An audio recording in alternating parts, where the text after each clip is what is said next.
What's up, guys? Welcome back to the infamous project, and I'm super excited for today's episode. It's going to be a little bit different than my project focused videos that I'm normally doing, and this one is going to be strictly opinionated. So it doesn't necessarily reflect any other people's views other than my own. So I did reach out to a few close friends of mine and ask them for their opinions just to make sure that I didn't miss anything that I agreed with, and to also maybe validate some of my opinions that I already had thought through specifically for this episode.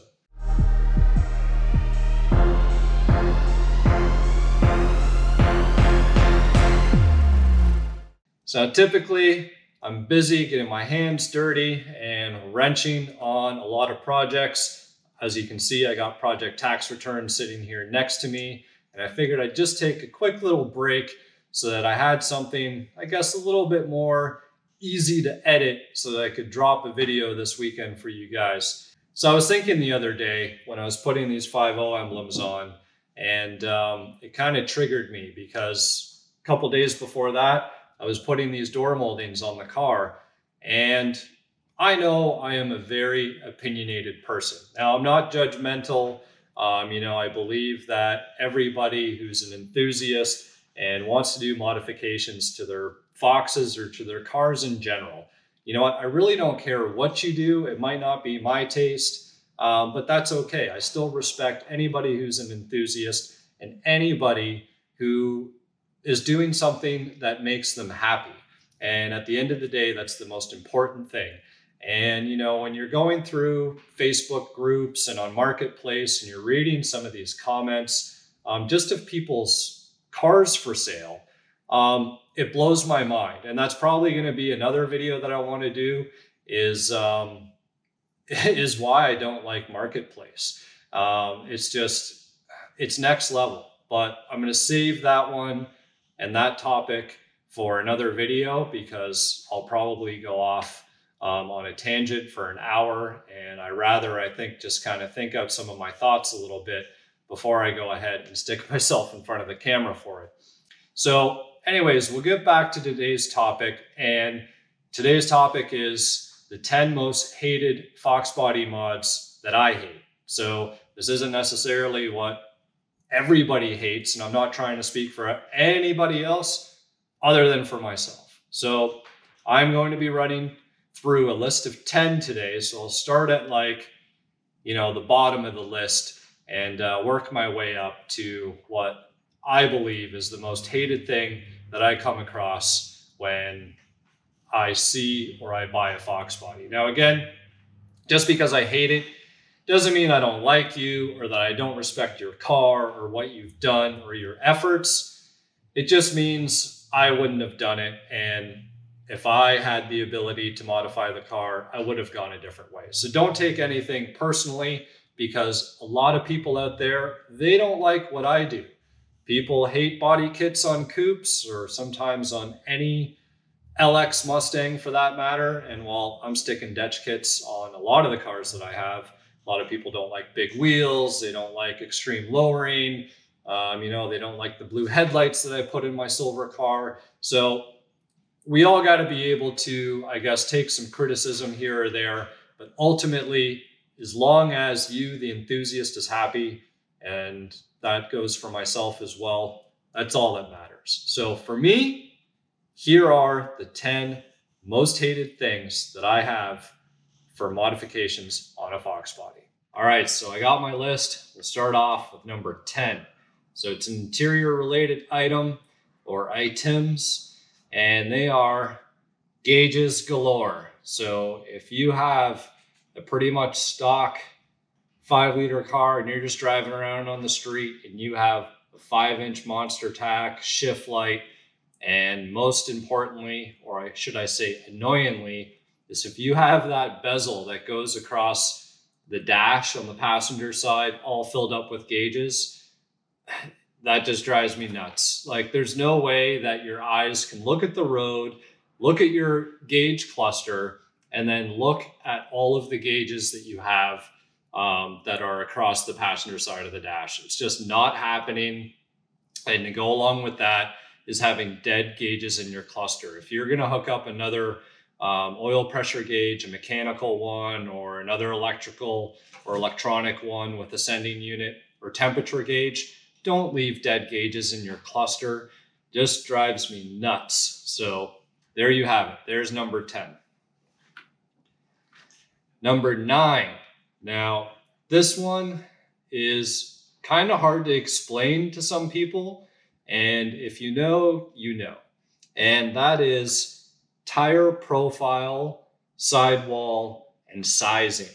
So it just drives my OCD nuts when people don't have the right sidewall in relation to the wheel that they're running, and most importantly, the gap depending on how low the car is. To me, you want to have a really good ratio between whether your wheel is a 16 like this one, or it's 17, or it's 18, and how much sidewall that you're running on your wheel, and then how much space that you have in your fender well.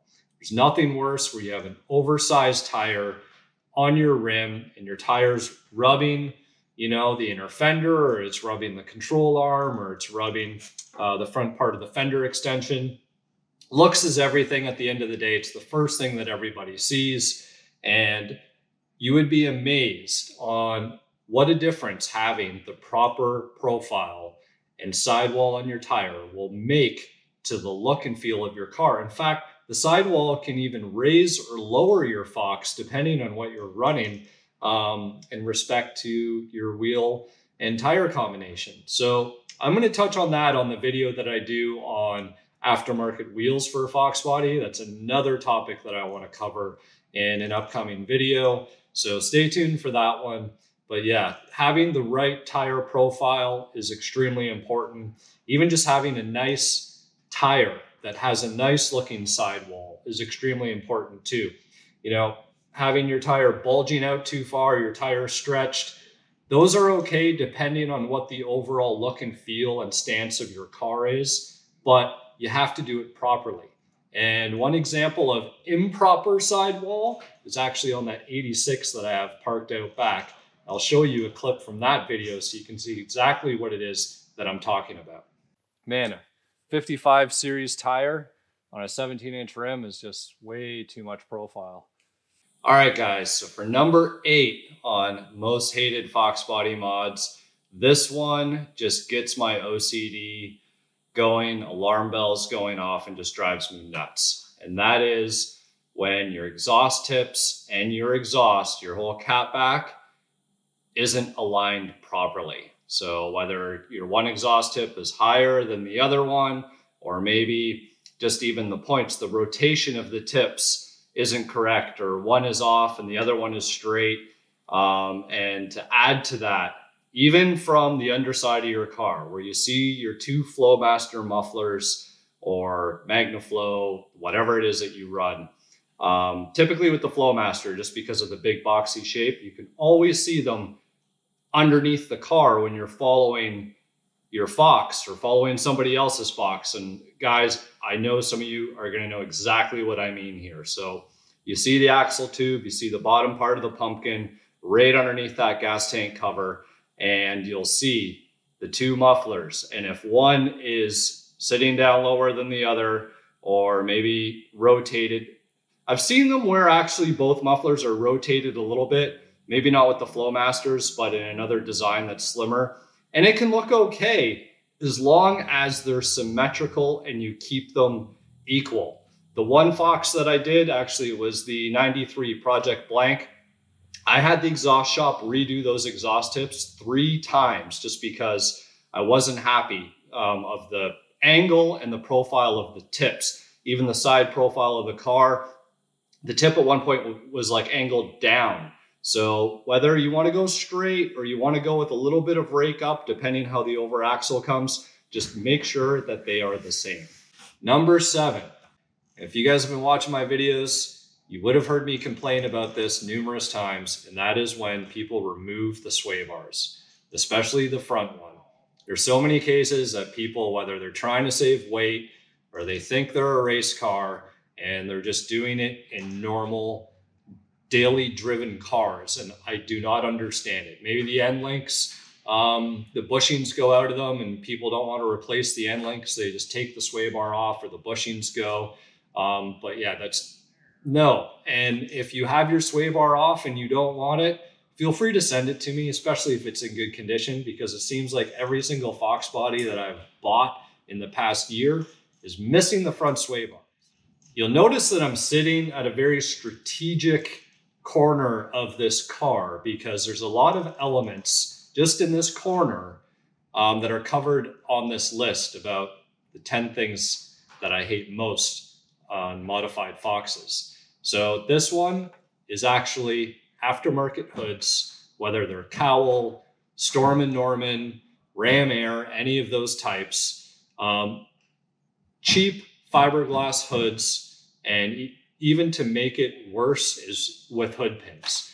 I can't stand them. Like, I would say 1 out of every 20 Fox bodies that I see with an aftermarket hood, I'm okay with. And the reason for that is that a lot of people don't invest in a high quality hood. And number 2, even if they do invest in that high quality hood, they don't go far enough to take the added steps to make sure that the fitment is true and it's lining up and everything else. The body lines and contours on these cars is so important. I get it. They weren't 100% from factory, but by putting an aftermarket hood on and not having it fit right, you're just adding to the poor overall fitment. So please, please, please, if you're going to put an aftermarket hood on, please make sure that you get a high quality one that still retains the ability to have factory hardware so that all of the hood latch mechanisms and all those things can work.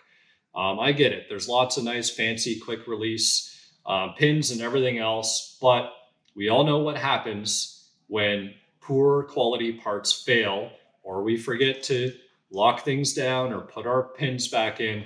The hoods fly up, crush the cowling, usually dent the roof, smash your windshield. It's a mess. So for number 5, right in the middle and sitting right here next to me is the improper placement of your 5.0 badge. Nothing irritates me more than when people take these off to either put a different style one on or put a Cobra logo, or maybe they're going to go to S550 or S197, change up the style, or the car was getting painted and they're putting the emblems back on. Put the emblems in the right place. They don't belong up here. They don't belong right down there. They don't belong over here or over there. They belong 2 inches over from the edge of the fender and about 1 3/8 inches up from the molding, if I remember right off the top of my head. Regardless, do your measurements, do your homework, put the 5.0 emblem in the right place. So, number 4, looking at the front of the car, one-piece headlights. No, no, no, no, no. These cars do not look good with any one-piece headlight, and that's just where I stand. And I'm a guy who likes to modify his headlights. I like smoked. I like the diamond clears, even when I do blue tint on them or a different color tint. I like clears. I like a lot of different headlights, just no to the one piece. Then you got things like people putting crappy HIDs in them, or they're crappy LEDs, bulbs burn out, or even worse, the seals break, or they're super cheap and then they start getting the moisture inside and it looks bad. Same thing for LED or Euro taillights. So whether you want to combine number 4 here with the headlights and the taillights, but that is it. No to one piece, no to the LED stuff. It just doesn't work with these cars. You can't mix something so new with a car that's that old. You can modernize things in some ways. It's fine to put LED bulbs in here or an HID kit or whatever it is that you want to do. But the one-piece stuff, it just doesn't look right. And I actually think that was one of Ford's biggest mistakes on the SVT Lightning. When 01, they adopted the Euro taillights and they had all that nasty chrome in there and everything else. And all those guys ran to try and get, pre-01 taillights. So there's a lot of aftermarket taillight options that weren't a Euro look. So there you have it for number 4. So for number 3, this one is a little arguable, or I need to be a little bit more specific. I get it when people have had their cars repainted or they're going to get their Fox bodies repainted. Sometimes they're on a budget. Sometimes things are just overlooked. But if you have a really clean Fox and you're going to get a really nice paint job, remove all the trim and the quarter windows. There is no excuse if you are going to invest all that time and that money into making your Fox look new again by putting new paint on, that all those things shouldn't be removed. And that goes for removing the headlights, taillights, etc. By leaving the trim on and by masking it, I've seen really good jobs of people masking off the trim. I'll give it that. However, you can't mask the rear quarter windows off. There's always a lip or an edge or overspray, or the quarter glass look old in respect to the rest of the car. I just did a video on how to restore all your trim. Earlier, I did one on how to do the quarter glass moldings, and there's really no excuse at this point. These cars are getting too old. They're getting too rare. Please go ahead and put in the little extra bit of time. The body shop, even if you do it before you bring it to the body shop, they will love you because you're actually saving them time and efforts instead of them potentially having to do it. Now, just to add to this, mask off the VIN stickers if your car has them. I hate nothing more than when the VIN stickers and the fenders, inside the rear quarters, under the trunk lid, under the hood, the front bumper cover, under the doors. If you're going as far as a color change and you're going to be spraying in all of the under jam areas, mask off the VIN stickers. And I went over this with the lemon drop tear down. You know what? You want to make sure that you're keeping your car as documented as possible. If you've got those VIN tags on there, save them, protect them. If you've got a pre-87 car, you're not going to have these stickers. But anyone with an 87 through 93, mask off the stickers, keep them there. Even if you're only painting the outside of the car, overspray can get in through these seams if you're not back masking behind all of these areas. So please do that. It's just going to add value to your car, guys. So there you go for number 3. Poor paint prep is one of my most hated things on a Fox.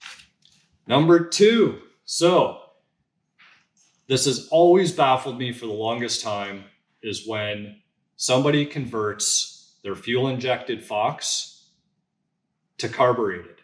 I've never understood why people would take a fuel injected car and convert it to carbureted, especially like on street use. I understand some extreme race applications, people are a little bit more old school and like tuning carbs, fine.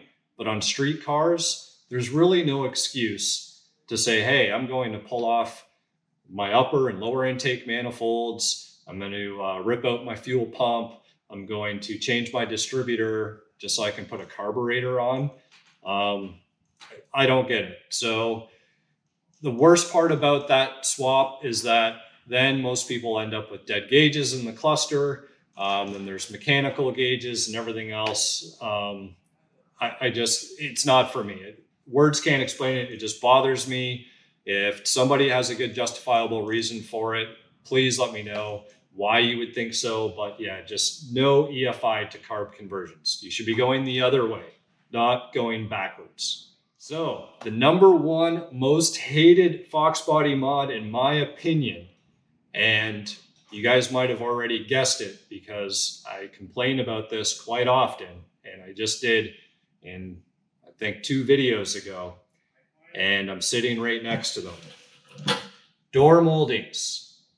People who leave off their door moldings, no, it is, I don't care how much better the look is with the moldings off on the side here because it's smoother and everything else. No, because there is no replacement and there is no way to make it look seamless and integrated with the front and the rear of the car. It just doesn't look good. So if you guys are running without these door moldings on, please find yourself a set, paint them, and install them. They're supposed to be there. They protect your car from the occasional ding and potential damage. Make sure you run your door molding. So there you guys have it. There are my 10 most hated Foxbody mods. Hopefully you enjoyed the video. Excited to hear your comments, your feedback. Do you agree? Do you disagree? Until next time, we'll see you then. Done.